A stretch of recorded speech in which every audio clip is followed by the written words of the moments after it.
Hi, I'm Tarek from Light Up My Life, just giving you a demonstration and instruction on our DERBY3. This is one of the most popular lights that we hire out and sell. It has a load of different functions in it. I'm just going to give you a quick run through of what it does. So the most important thing with this light is we just need to turn it on first. It just has an on-off switch. The other function on the back that you need to make sure is on is the laser, which has a key and a little fuse receiver to make sure that it is working. The DERBY3 has a few different modes that you can use. Show mode 7 will give you all of the functions, and that means the laser, the derby, wash light, strobing.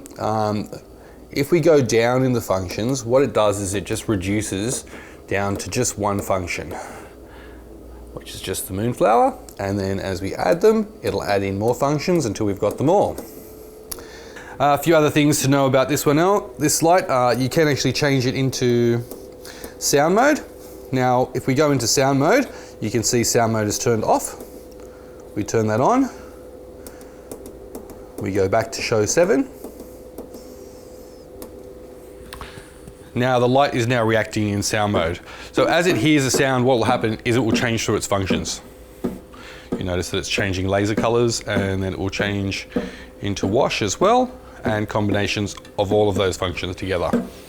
The other function that you'll see in the back of this is sound sensitivity. So if we go into SOSC, that's the sound sensitivity. Now, by adjusting the sound sensitivity, you'll notice that it's not responding anymore. So that's the lowest setting. It's not really picking up very much for the microphone at all. There is a small microphone built into these machines, which is how they pick up the sound. As if we turn it back up.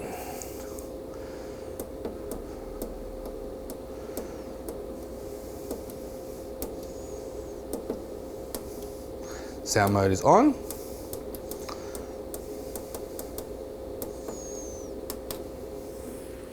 And now it's most sensitive to sound, so it's probably even going to react to my voice and to any other noise that I make, and it'll change functions. These lights can be DMX'd as well. To do that, you would go into the address and set an address. And that's the address, and you'll set a channel in there. These lights take about 14 channels from DMX. They also come with a small infrared remote, which you can also use to control the light or black the light out. So that's the DERBY3.